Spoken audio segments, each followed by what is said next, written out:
Okay, hi, my name is Wen, as we all know, and I'm a licensed acupuncturist and diplomat in Oriental Medicine, certified by California Acupuncture Board and NCCAOM. This is what is the name of it? It's too long, so we always go about NCCAOM. And it's definitely a great honor here to present traditional Chinese medicine to you today. And in 2006, my super supportive husband, Jeremy, he quit his job and then supported me to move to Taiwan to continue to expand my clinic skills to practice in Taiwan. Without doing so, my clinic skill in the States will be very limited because the way that the TCM practice in the States is very restrictive and a lot of regulations. And the cases we get is really different when it comes to the disease.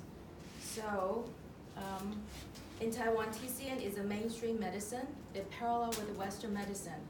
And I do witness the powerful results by using only herbs to treat very, very severe disease and with very, very successful result at the end.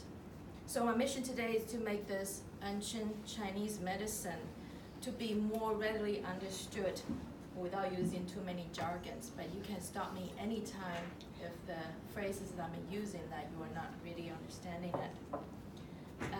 But first of all, I need to tell you a secret that Chinese medicine is not a magic medicine. And sometimes the healing power can be over-exaggerated.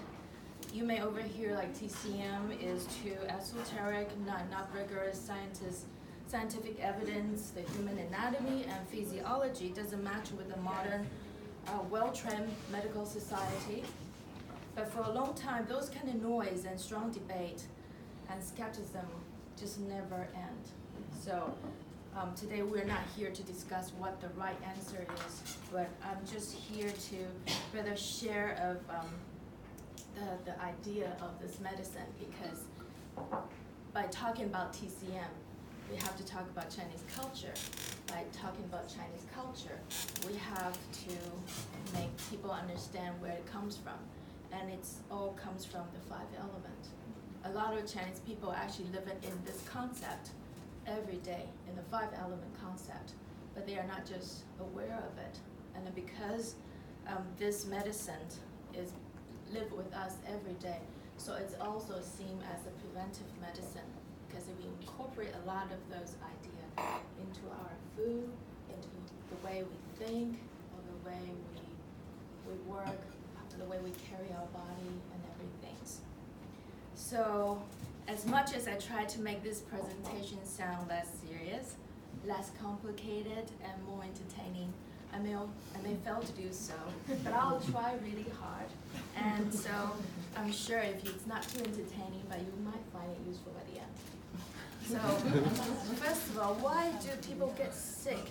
So the best explanations that comes from the modern medicine often focus on virus, bacteria, autoimmune dysfunction, genetic disorder, etc.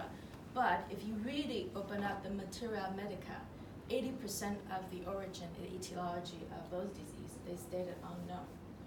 But for us, we do understand the cause of the sicknesses, a result of both internal and external factor.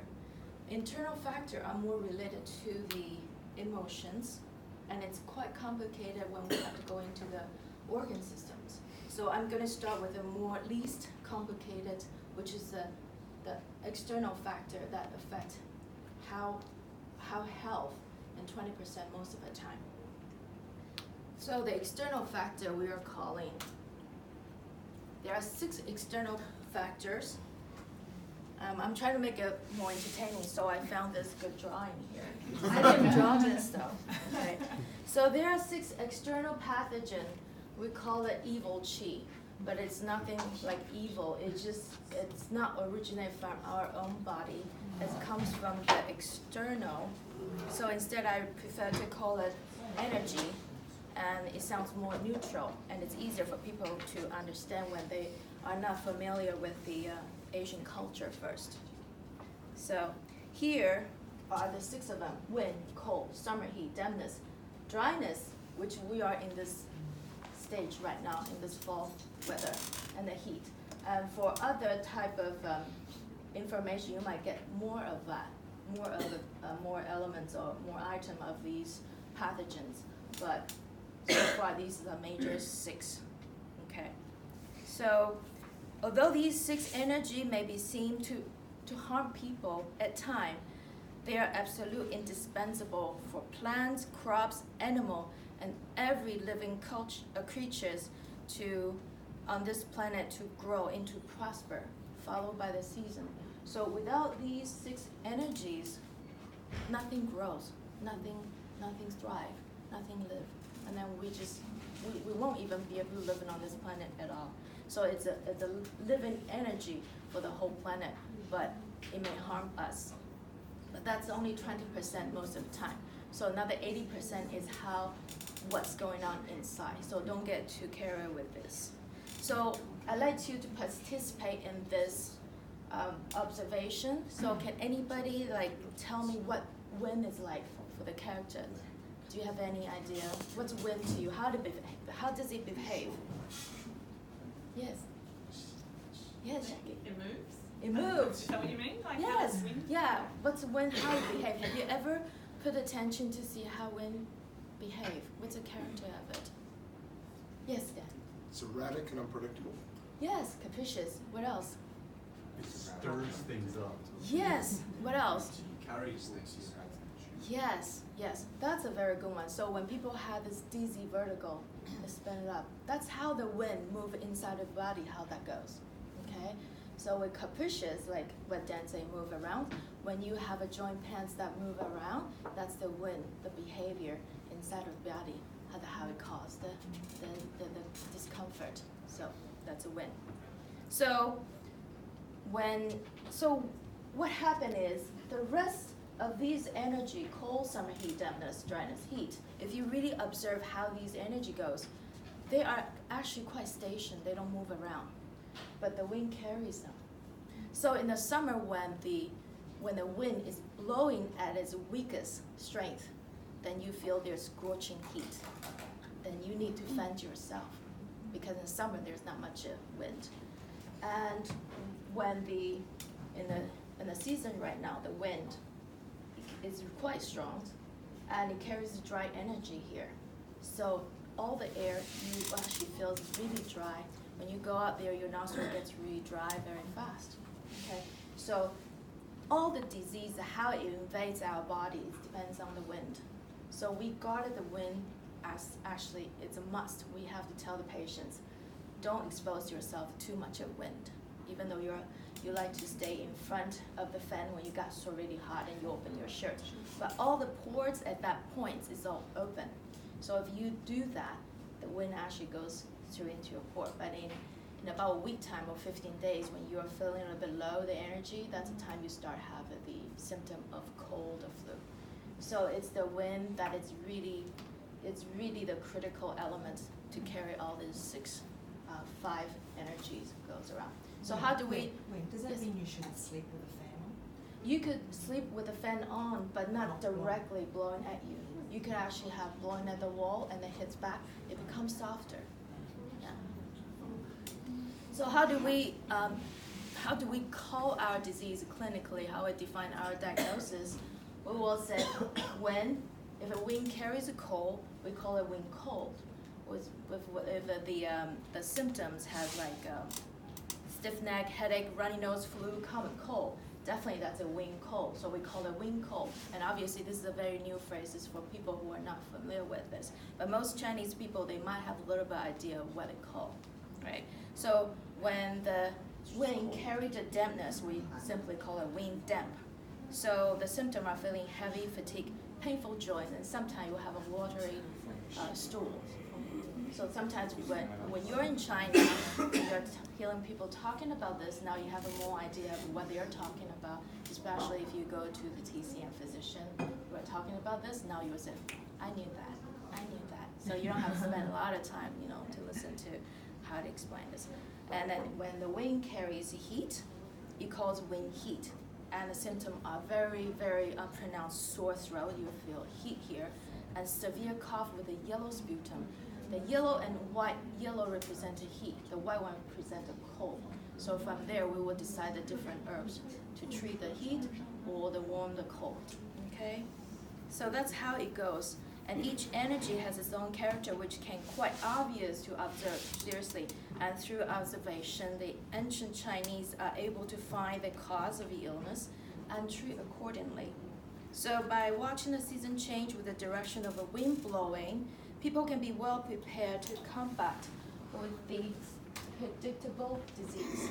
So for the 4 seasons, between each 4 seasons, there are also directions between like southeast, southwest, and each wind, they carries its own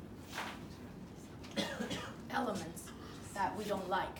So for example, like in the spring, the baby, we call the wind is like a baby wind. It's very soft and you feel like really, really comfortable in the spring. But this kind of wind, you are very, very easy to catch cold because it still carries the remnant colds from the previous winter.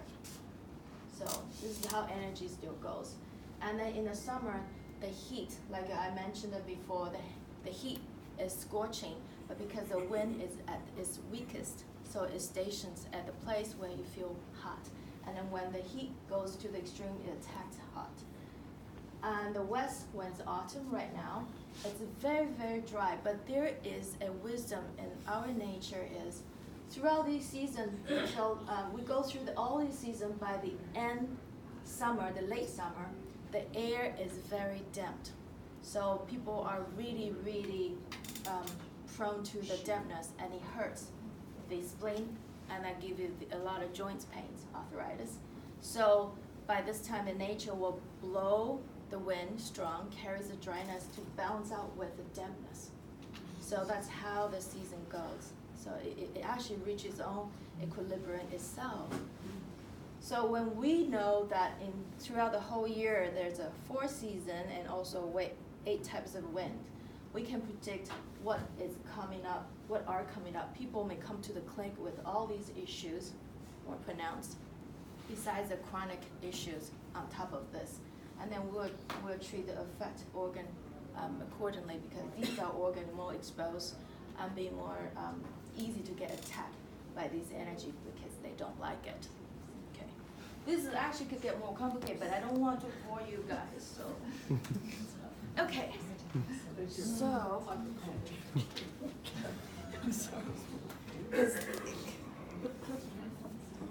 Okay. So. Just like I said, if we're going to the Chinese culture, if we're going to TCM, nothing escapes from understanding of the 5 elements, because this is the birth of everything for Chinese culture. And you will see why I'm saying that. In Chinese culture, 5 elements, the cornerstone of its civilization, is the spirit of essence of this culture. So nothing escapes from the cycle of 5 elements. Nothing goes out of control, and everything is nourished in order to reach an ultimate equilibrium. This is a universal law of how matter manifests themselves on this planet through the 5 elements. So by understanding the elements within the 5 elements, from the micro aspect to the macro aspect, then you will have a clear picture of what I'm trying to convey. So in this diagram, there are 2 colors of arrow. Okay, so the pink one is, we call the generating cycle. So the pink one is to nourish, is to generate, and is to strengthen. Okay, and then the gray one is to control, to sedate, to calm. So let's talk about the nourish cycle first. So very easily say water, okay, it gives life and nourish the trees. And when the trees are ready, they are used to make fire for energy consumptions. And after the consumptions, the ash left from the fire goes into the earth to fertilize the soil, okay? And the metal is in the soil, it's discovered in the soil, and the metal are used to make tools to dig well. Then you find the water again. So this is a generating cycle, how everything is born this way. So we will say the wood's mother is the water. And so wood is the son of water. That's why we call it mother and son relationship in our medicine. So vice versa. So everybody is someone's mother and everyone is someone's son. Okay? So to control, if you keep generating, and you also need to control. So there's also this way, yin and yang. So to control, you will see the water quenches fire, it controls fire. Fire can melt metal, and metal can penetrate wood by the tool it used, the chopping, sawing, drilling, nailing, all that. And the wood separate the earth. The roots break up the soil, it could penetrate. And the earth is finally absorb the water to stop flooding. So that's how we treat the organ system as well. When we find the problem, see which one is out of balance, who got more, who got less, and we'll use the same methods to strengthen and control at the same time. So we don't fight the disease, we actually trying to make a peace. So any questions about the 5 elements? I assume you all understand a bit of 5 elements before, because this theory has been talked about for quite a while. So the concept of this is mutually reinforce and naturalize each other is actually more a metaphor. Okay. So here more diagram I'm going to show is also based on 5 elements how it comes. So same thing, the organ. These are major 5 organs. Why we use this major 5 organ? Why not the stomach? Why not the intestine? Why not the urinary bladder? Because these are the 5 organs that in our body is solid. And the other one I'm talking about, which they are paired up, it's a hollow. So spleen pair up with stomach. Stomach is a hollow. That's a young organ. So it doesn't generate energy. It just helps this to go through the transformation. But these actually generate the energy, the qi that we are talking about. Okay. So here are the organ system. So our digestive system, spleen is the earth, lung is the metal elements, kidney is the water, wood is liver, and the heart is the fire. So that we feel more passionate because the heart is the fire elements. Okay. How do we treat this? Okay, for example, this is easier to get to understand. When we are talking about asthma, okay, asthma means the lung is able to breathe in, but it's constricted. That's what the Western medicine is talking about. Feel like I can breathe in, but nothing goes down. That's because it's not the lungs problem, it's the kidneys problem. Because the way the lung disperses qi is this way. And the kidney goes up. To grasp that qi goes down. So if the kidney is not strong enough, when the lung is breathing, the qi goes in, and the kidney fail to catch that qi. That's why you cannot complete the breathing cycle. That's why it got stuck to here. So when you watch the kids, when they have asthmatic symptoms, you can also see they have more of the kidney symptom more than the lung. So instead we have to treat the digestive system and also to treat the kidney in order to restore the function of the lung. That's how we do the Mother Earth, and then this is the mother of the lung. So we treat the spleen to tonify this, and this is the son of the lung. So if we actually strengthen the sun, the lung will actually have more energy left for itself to recuperate, and then so this way that for both organs they'll get helped.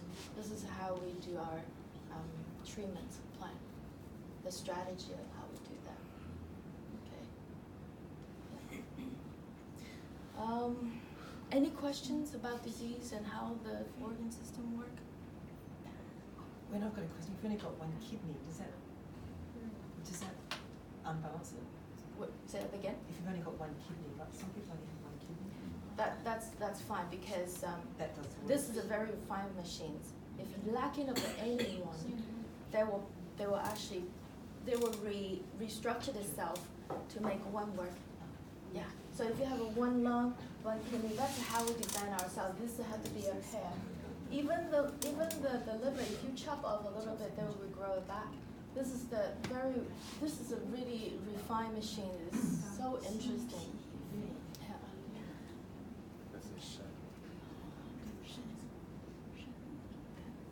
Okay, next. So that's the 5 of that element also.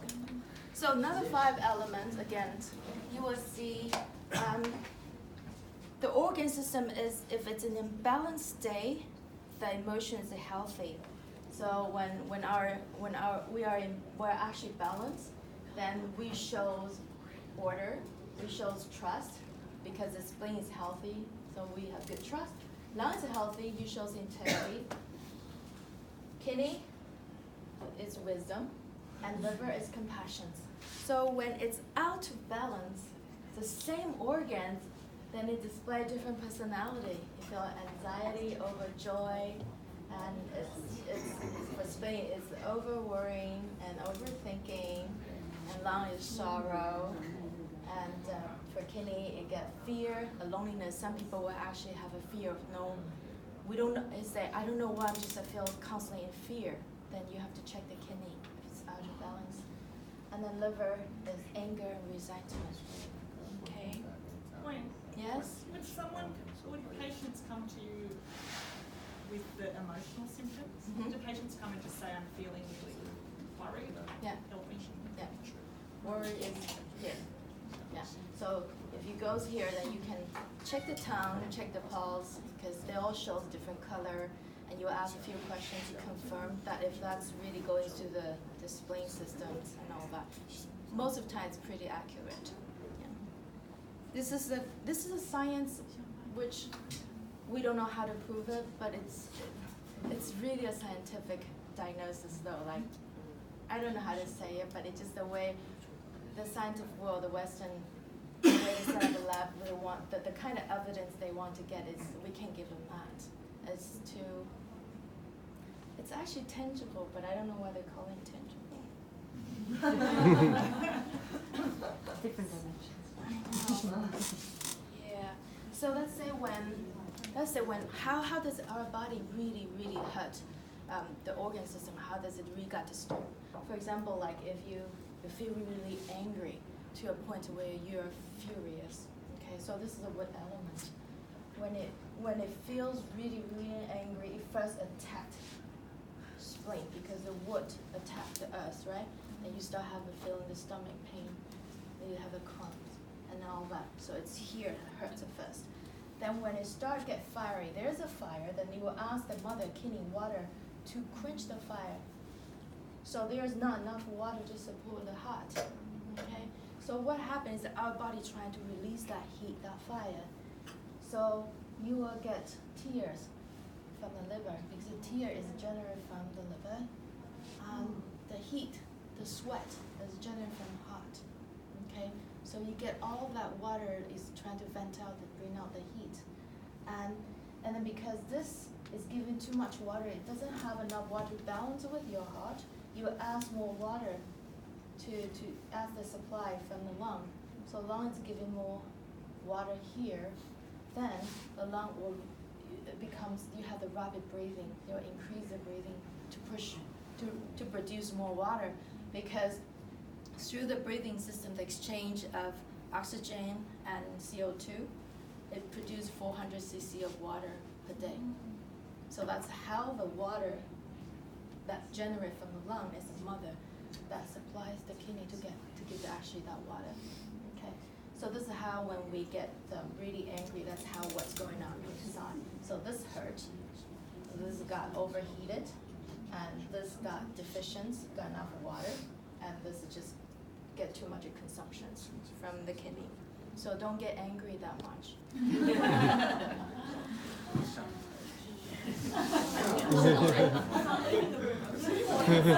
Okay, so yes. So again, what I'm showing you is again, it's a 5 element again. You know, everything is all included in this 5 element. So 5 element also have a colorful food. So in your diet you should include all these 5 colors, so they'll nourish to each according organs. And also you should incorporate all these tastes into your diet. Okay. So the bitter taste, what it does is actually it's drying and it moves everything downwards.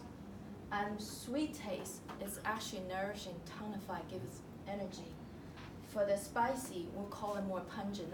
It's not the chili spice alone, it's more pungent plus spicy. And it also disperse. So if you feel anything that inside the body is stagnated, nothing is moving, a little bit of spice food is actually okay. You make it more moving. And the salt, it's too solidifying. So if anything is too weak, you feel like it's too soft, it's crumbling, anything is collecting, a little bit salty food can solidify that. And the sour is too astringent. When you disperse too much, you want to be more conserve, more energy, then you take a little bit of a sour food. So if you understand the taste of a food and you know how it works, then you will know how to eat. Yeah. So this is within five elements also. So just a, Yes. does it work on that when you think about the food and It does. what your body sometimes craves? Yes, that's So what I'm. is- Yes, very good. Does it work both ways? Not Yeah. only you feeding it on the basis of Yes. obsession, but your body Yes. asking for it as well. Yes. So if you do have a craving of certain taste, trust your body is telling you. But the point is moderation, just moderation. So And because sweet, you had corn, there was corn and pumpkin there. It doesn't mean like, oh, It's the craving colour. sweet, I can eat 4 bars. no, that's for the color of the food. Yeah. Oh. Yeah.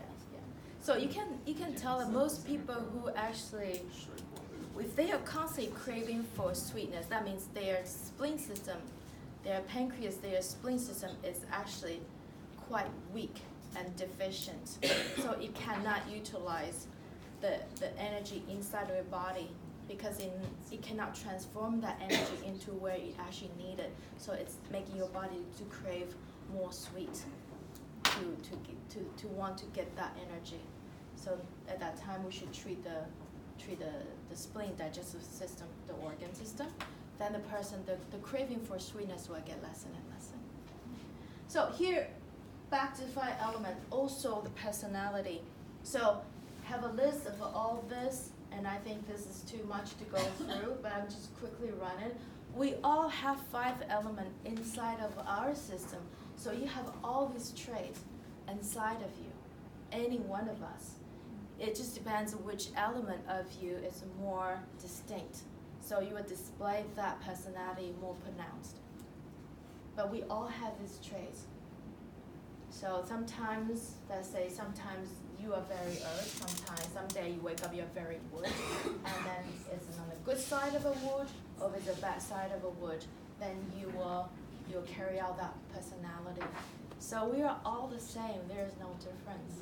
It just depends what affected you, and how affected that actually resonate with what's going on inside of your system.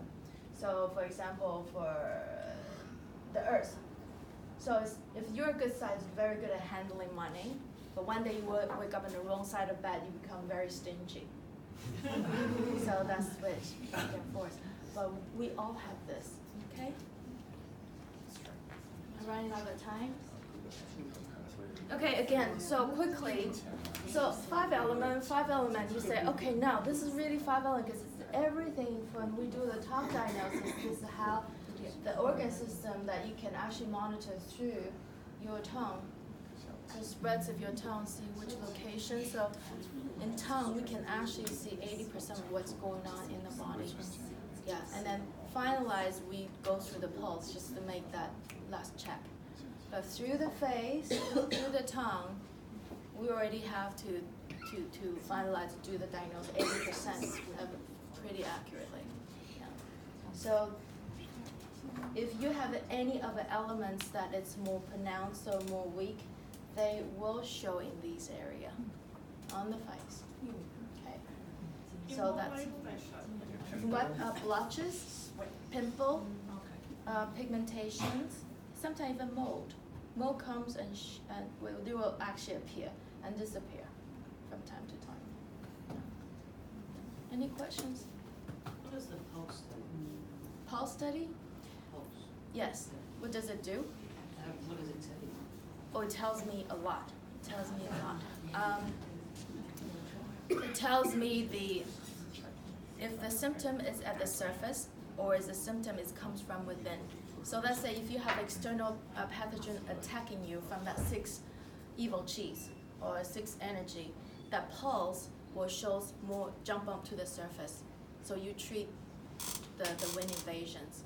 If the pulse is very deep but strong, that problems come from the within the organ system. So it's not how fast your pulse is. It's The where- fast is same thing. This is you can actually see the beats. So if it's moving very slowly, if you are not a runner, if you're not an athlete, you're just a normal peasant, and it runs really slow, that means you have a really weak qi. If you have a heat, then it will beat fast. Yeah, and if you have heart problem, then you will skip the beat. But at that time, we don't usually treat heart. Heart is a very simple organ, it's just a very strong muscle, and it just pump. And then outside there's a pericardium. What gets sick is the pericardium. That's the layer to protect the heart. Heart don't get sick that easily.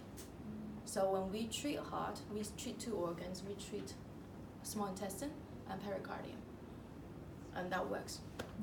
So a lot of people goes to when they feel like stifle sensation or anything with the chest, or they can't even breathe, shortness of breath, and they're going to have a test of EKG or ECG, and the result shows normal, but they just keep experiencing the same symptoms.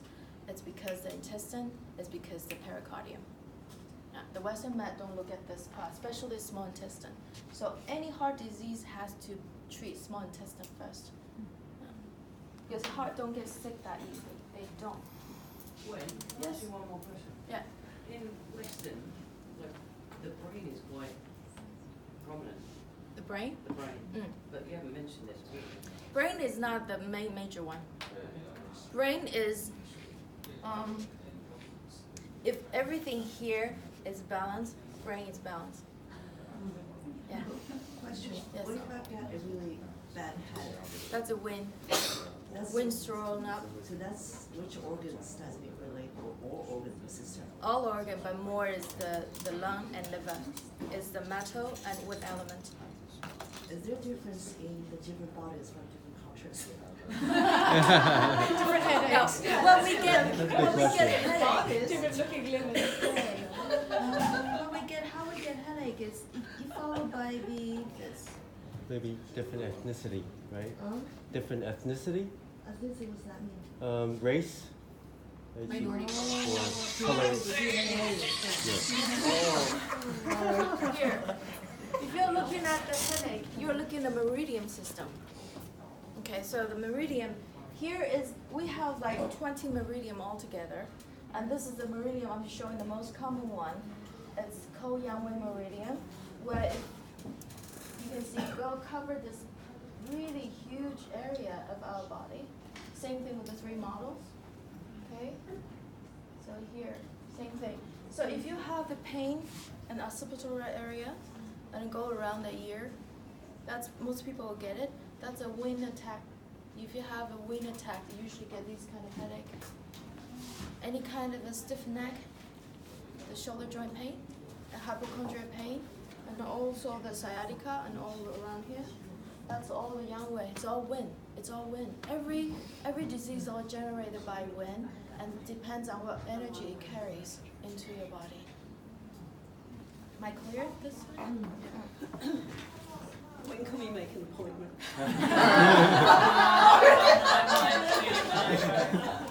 So this, I just want to show this very interesting diagram. Have anybody hear about the torus graph?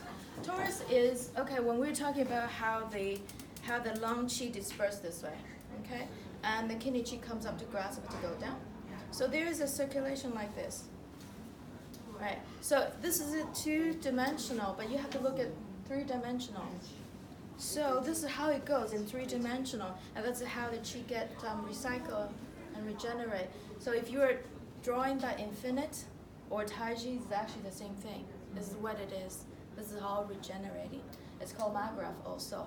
Magnetic field and gravitational field that's exchanged by itself.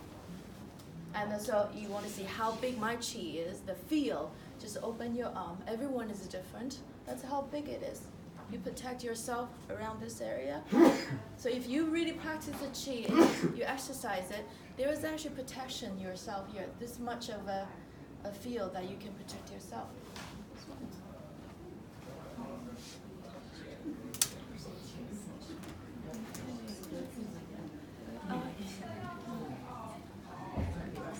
Okay, so just quickly to see, I don't know if you can read this, but I'm just going to say this covers a lot of dimension of how everything is from 5 elements to the physical organ systems, emotional, and the mental state, and the highest, the spiritual states. So this is you. This is you as a person. You have all this, and then you connect it with the heaven, the above, and the earth. That's how we survive on this planet. So we all share the same energy. We all share the same air. Everything is the same. It's the same.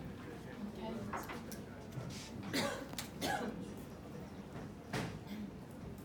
So there's actually a very old saying that the enlightened person has no personality. I don't know if you ever heard about this, but I keep hearing this from time to time. So the enlightened person has no personality because he or she already had reached the level of ultimate balance, which is the emptiness.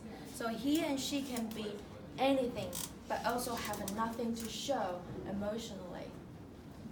Because he can be anything over here, but it doesn't have to be anything, because he can minister everything here. So he's like inhuman or impersonal. I don't know if I like that though. What kind of person? Enlightened person. Enlightened. So quickly, how are we going to protect or treat ourselves when each season changes? Every season, there's a 3 months goes through each year.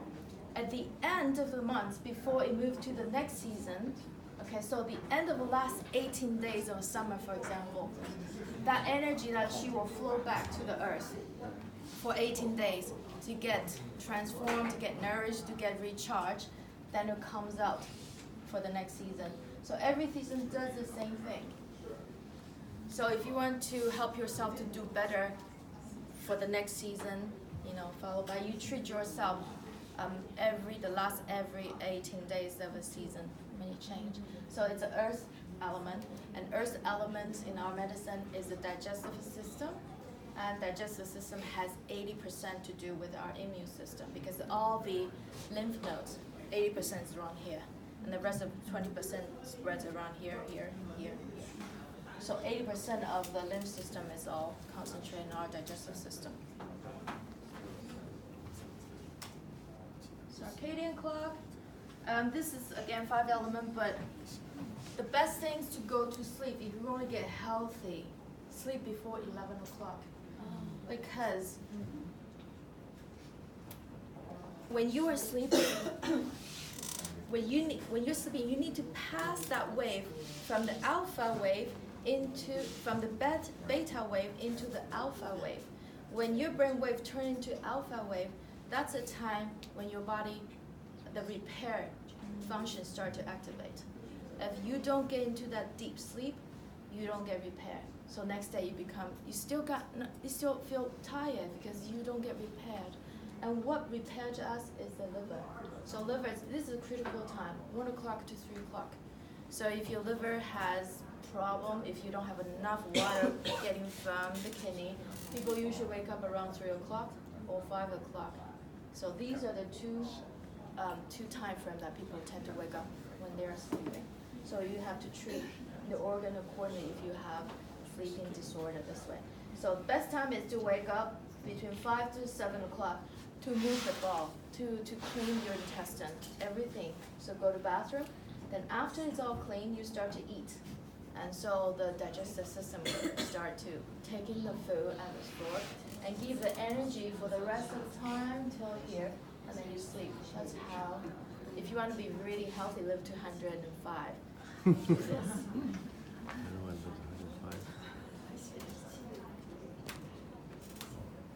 Okay. Okay, so I'm gonna explain a little bit about these drinks now. This is a super good drinks and it comes actually the right time. So as we know that Beijing is dry and cold. Actually to me it's very, very dry. So I'm still trying to adapt to this new environment. And it could last for 5 months, all this kind of a dryness.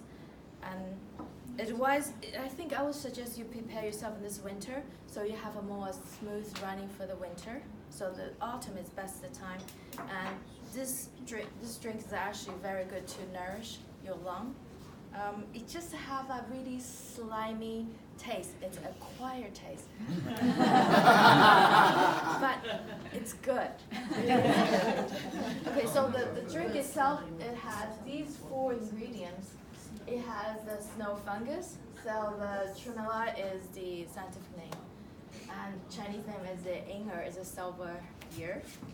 And I usually use the fresh one versus dry one because the fresh one only takes 35 minutes to boil. The dry one you have to soak overnight and you have to boil 3 or 4 hours before you have that slimy texture.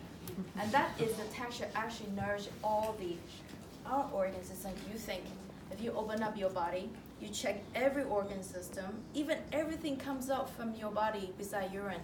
It's all the fluid is all that sticky fluid. It's not water. And this is actually the same consistency to replenish, to nourish, to moist everything in our organ systems. So lung is very tender and it does not like dryness. Remember this, it does not like dryness. So we will see a lot of people here in Beijing, they tend to cough up phlegm. It's because they don't take care of themselves that way. And they tend to cough up phlegm because when lung is really dry, it will set more of the lymph fluid to nourish the lung, and that's when they have the cough of the phlegm. If your lung is moist enough, you will not cough up that much of phlegm. And So is it like about staying hydrated as well, like drinking lots of water doesn't go that way. No. If you think that's simple water, it doesn't go that way because when water goes in our system, it has to go through what's called qi transformations. So the lung had to transform the water into a mist format before the kidney can capture it. Okay, and then our urinary bladder need to transform the urine into a synovial fluid that nourish our joints. So they're not just simply urine, they're actually medicine itself. So every water that you drink, it has to go through certain qi transformation to turn into something that your body would accept. So we call it, at this point, we're very sure it's called GANS, gas in a nano state. What it does is it has to be turned into that state in order for our body to absorb, to make it work. So this is a superfood for everybody, really remember, and it doesn't taste nothing, so it can flare up in any way you want it. You don't have to just make a drink. You can incorporate into your salad, into your any kind of food. Snow fungus is an immune booster that fights infection very efficiently, as seen in a cell study, because snow fungus is very, very rich in polysaccharide, and we know that polysaccharide is the infection fighter. And it also helps to maintain the cholesterol at a very healthy level. So it fights the bad cholesterol, so low density lipoprotein. So people actually, instead of taking Lipitor, they should take snow fungus. And when it comes to fighting cancer, yes, the scientific study shows in cells and animal and human and found that polysaccharide found in snow fungus, it fits like key into receptor sites on certain immune cells, and this increasing the production of interferon and interleukin. These are 2 important immune system chemicals that stimulate the productions of germ-eating macrophage. So this fights infection for sure. And it also increased the activity of natural killer. So again, enhance our antibody, the production of antibody. And also it cuts the supply of a tumor, because when you have a tumor actually own blood vessel supply for it to grow. And the snow fungus actually has this compound that counteract a blood chemical called platelet activating factor. So it stops the formation of blood vessels that forming as a net to give it to the tumor. So this is a really good thing, very good. If you want any of the research of the paper that done the snow fungus, I have a reference here. Okay, and then Chiung, it's just you don't get drunk with this. Only have 1.5% alcohol. So this is the precursor of a sake. So this is sweet rice, and then these are the two types of the yeast they will use. Either one, and what it does is after fermentation, it gives the light yeast, and it's a very warming and nourishing food. It gives you its energy booster, so you can also incorporate this into your food. You can just eat it directly, and you don't have to do anything. If you incorporate these two into your diet for a long time, you definitely will see the difference. When you are very, very tired, eat this. You'll feel difference. Okay. And do not use the white sugar. Definitely use the rock sugar. Rock sugar has its medicinal property that resonate with the fungus, that it's really nourishing the lung. That's what rock sugar does. Okay. So sweet is not bad, but it's all moderation and how you do it.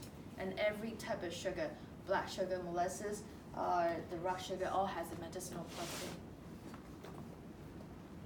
Okay. Any questions? Any? And the lemon, of course, just add to the taste. Yeah. Sorry, what did you say about the lemon? Lemon just add the taste, a little bit sour and sweet. Why did you, what inspired you to get involved with TCM? Like, what was the path to get there? It's not a very holy reason. It's just, I need to make bread when I'm in the States.